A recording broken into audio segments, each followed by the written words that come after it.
Welcome to రాజనీతి. Telugu Desam party వైపు చూస్తున్న ఐరన్ లెగ్ అనగానే మీకు ఐరన్ లెగ్ అనగానే ఎవరో గుర్తుకొస్తారు, రోజా గారు గుర్తుకొస్తారు. ఎందుకంటే చానాళ్ళు ఆమెని రాజకీయాల్లో ఐరన్ లెగ్గా పిలిచేవాళ్ళు. ఎందుకంటే ఆవిడ మొదటిసారిగా పోటీ చేసినప్పుడు, ఆ తర్వాత పోటీ చేసినప్పుడు పదే పదే ఓడిపోవటం, ఆమె ప్రాతినిధ్యం వహించిన పార్టీ కూడా ఓడిపోవటం జరిగింది. దాంతో రోజాని ఐరన్ లెగ్ అనేవాళ్ళు. అయితే రోజా ఆ ముద్రను చెరిపేసుకున్నారు. 2014లో గెలిచారు, అలాగే 2019లో కూడా గెలిచారు. కోర్స్ మొన్న జరిగిన ఎన్నికల్లో ఆవిడ ఓడిపోయారు అనుకోండి. కాకపోతే ఇక్కడ ఐరన్ లెగ్ రోజా గారు కాదు. ఐరన్ లెగ్ ఎవరంటే చలమలశెట్టి సునీల్. కాకినాడ నుంచి వైఎస్ఆర్ కాంగ్రెస్ పార్టీ తరఫున ఎంపీ అభ్యర్థిగా పోటీ చేసిన చలమలశెట్టి సునీల్. ఆయన ఏ పార్టీ తరఫున పోటీ చేస్తే ఆ పార్టీ ఓడిపోతుందన్నమాట. అందుకే ఐరన్ లెగ్ అని పిలుస్తున్నారు. ముఖ్యంగా ఉభయ గోదావరి జిల్లాలో ఉత్తరాంధ్ర ప్రజలు ఆయన్ని ఐరన్ లెగ్గా భావిస్తూ ఉన్నారు. ఆయనకు రాజకీయాల మీద ఆసక్తి బాగా ఎక్కువ. ఆయన పారిశ్రామికవేత్త, వ్యాపారవేత్త. గ్రీన్కో కంపెనీ ఆయనదే. అట్లాగే చాలా కంపెనీలు ఉన్నాయి, పవర్ ప్రాజెక్టులు ఉన్నాయి. ఆర్థికంగా చాలా బలవంతుడు.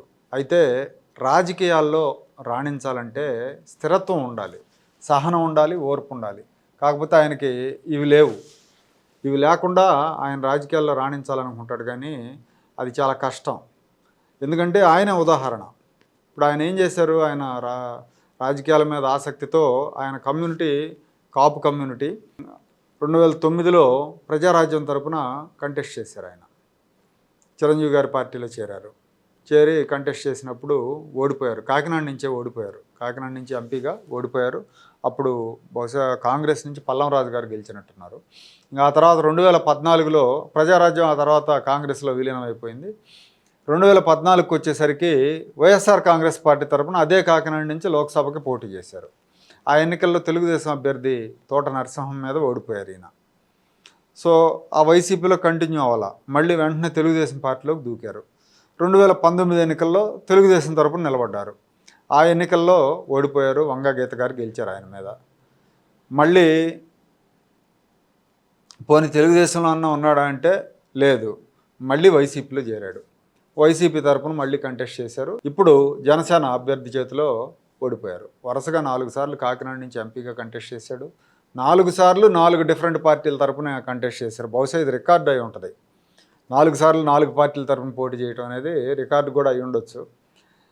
కానీ ఆయన సక్సెస్ కాలేకపోయారు.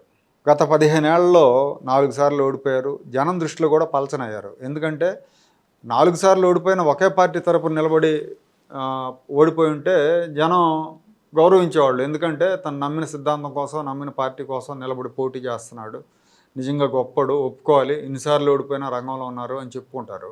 కానీ ఈయన 5 ఏళ్లకో పార్టీ తరపున కంటెస్ట్ చేయడం మూలంగా బాగా ఎగతాళి అయిపోయింది ఈయన వ్యవహారం.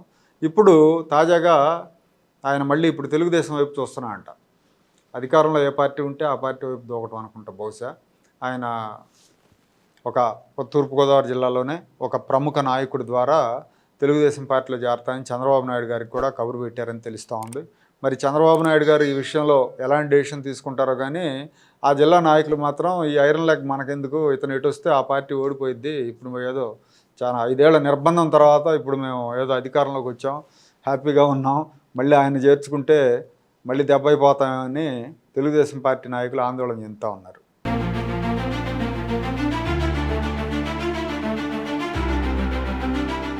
Like, share and subscribe to Rajaniti channel.